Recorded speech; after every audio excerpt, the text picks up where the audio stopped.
Okay, we're going to start off the night with speeches from the two candidates for the office of president and two candidates for the office of first vice president and treasurer. Good evening, folks.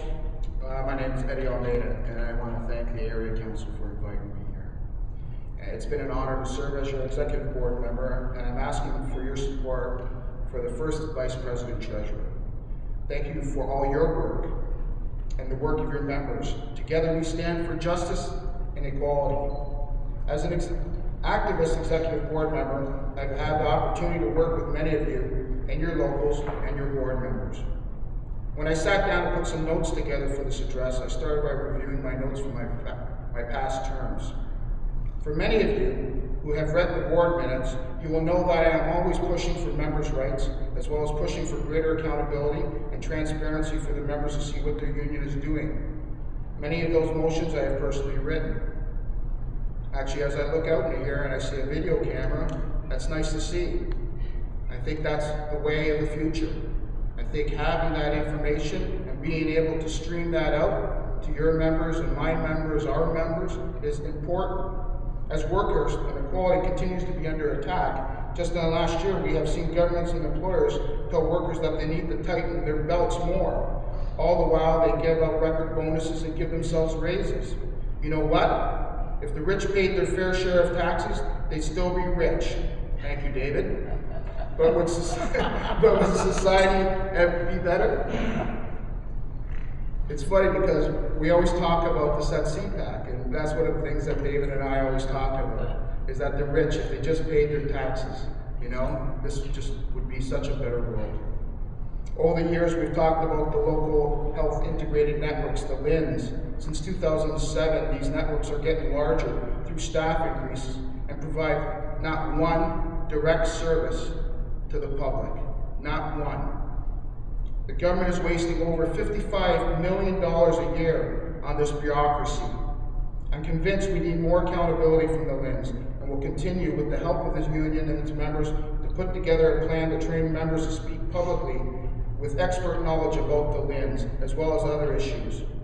We will connect with community groups to fight for public health care. I will continue to support our members as government continues to attempt to try backdoor tactics to see privatization of health care, liquor stores, and anything else the government can load off to help their friends and make profits off. It's not right, and not on the backs of the public or the communities or your children, my children. I believe we need a strong strike fund, a strong union to lead the fight back against the ongoing privatization. Our bargaining teams have achieved good results over the past 2 years, even though they were told to take zeros. When bargaining teams have called for demonstrations, you've been there, and so have I. No matter what the weather was like, and usually it was cold and wet, and you know what? We seem to like that, because we know what we're fighting for is not just our rights and our future, but our children's future, our family's future, and yes, the future for all Ontario workers. Over the years, we've talked about the injustice faced by casual and part-time workers. I know about this injustice. I was 8.5 years unclassified in the correctional system. They treated me horrible. They put me on a 2-week contract for 3 months. Every 2 weeks, I had to renew my contract. In Ontario, it was illegal for college part-time workers to join a union. The government and employers continue to refuse to open the boxes. So even though it is now legal, they refuse to allow the count to happen. The struggle must continue, and anything worth having is worth fighting for, brothers and sisters. I've always been committed to OPSEU organizing the broader public service in the PPS. I have been and pleased to be personally involved with those drives, and will continue to be involved in those drives. Over the last 2 years, the economy has been one of our largest challenges and used to justify takeaways at bargaining tables. We must continue to support our sisters and brothers who are fighting for their contract language and their futures. It makes no sense to having hiring freezes, reduction in hours, and layoffs of public sector workers when governments say they are committed to stimulating the economy. Governments must not be allowed to pour billions of dollars into the private sector to save and create jobs at the expense of public service and its workers. Our members must not pay for the excess of Wall Street and Bay Street. Sorry, my eyes aren't so good. Thank you, brother. I encourage you to join me in continuing the fight of our rights. Sisters and brothers, I have the experience and track record of supporting members in collective bargaining, grievance handling, organizing, human rights, equity, and union movement. Working together, members and staff produce results. Our solidarity brings us strength.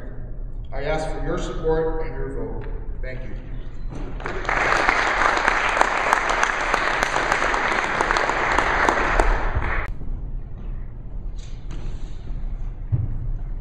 Well, they say things happen for a reason. On my way here tonight, before I came, somebody gave me a hug, wished me well. I broke my glasses in half. I had to buy a new pair. I thought it was better coming with a new pair than coming with a great big bandage between my eyes. So once again, as you've heard before, I want to thank the Area Council for the opportunity tonight. Welcome, sisters and brothers. My name is James Tucker, and I'm from Local 722, where I work for the Ministry of Environment in Thunder Bay. I'm a health and safety advisor. As an employee of the Ministry of Transportation for roughly 28 years, prior to transferring to the Ministry of Environment, part of my job assignment was to oversee the operations and specific budgets of 22 local roads boards in the Thunder Bay District. Annual budgets ranged from $8,000 to $550,000. As a spokesperson on behalf of the Ministry of the local roads boards, I was always involved with the elected officials dealing with the daily operations throughout the year. I've been an OPSEU member for over 30 years. Of those, I've been an activist working on behalf of this union for over 25. I've been on the executive board for 10 years, and Region 7's vice president for the last 4. For 8 years, I've been on the provincial audit committee, elected by the executive board, and for 6 of those years, I've been the chair. I am the executive board representative to the Solidarity Committee, the co-chair to the Joint Insurance Benefit Reviews Committee, appointed to the Information Technology Transition Committee, and the merging of the old computer system to the new Uniware system. I'm asking for your support for the position of First Vice President Treasurer. I know I am capable of doing the job. Our current leadership is under attack from remnants of the old regime. The attacks are consistent, they're violent, and mean-spirited. The mudslinging goes on daily. Our retiring First Vice President Treasurer, Patty Rowe, also faced these attacks. This group says that they defeated 8 incumbent executive board members. Not true. 2 board members, including Patty, are retiring, and 2 of the sisters have elected not to run because of their family situations. 4 were not elected. Of these 4, 1 withdrew, 2 were targeted, and 1 ran in a very volatile region. Tea Party politics have no place in OPSEU. It's too divisive. It's too destructive. It's too Republican. As Truman, a Democrat, once said, there are lies, damn lies. I can guarantee you that I will do my best to never quote that American politician again, or any American politician. But we'll see where that goes. Accusations made under the current administration have never been substantiated by anyone. As mentioned, I sit in the audit committee. I have never seen any proof of any accusations made to date. BDO Canada, our auditors, can verify my statement. 4 years ago, a new president and first vice president were elected. I am proud to have been a part of that process. I am proud to have worked with Smokey Thomas and Sister Patty Rowe. They made an excellent team. They both stood proud, and that's something we should all be excited about. They did this with dignity. They did this with pride. I want to work as part of a team with Smokey that has a clear vision, not a destructive one. I know I can do the job. I am proud of this union and who we represent. I have the skills to do the job. I have the drive to make OPSEU better, and I'm a team player. We cannot go back to the way things were 4 years ago. Back then, we were broke. Smokey had to go to the banks and beg for line credit extensions so we could make payroll. Now we are the envy of other unions. We are growing. We are financially healthy. Smokey and his supporters did this by standing strong, despite the efforts of those who destroy the union for their own gain. In a very short time, we will once again elect a new First Vice President Treasurer.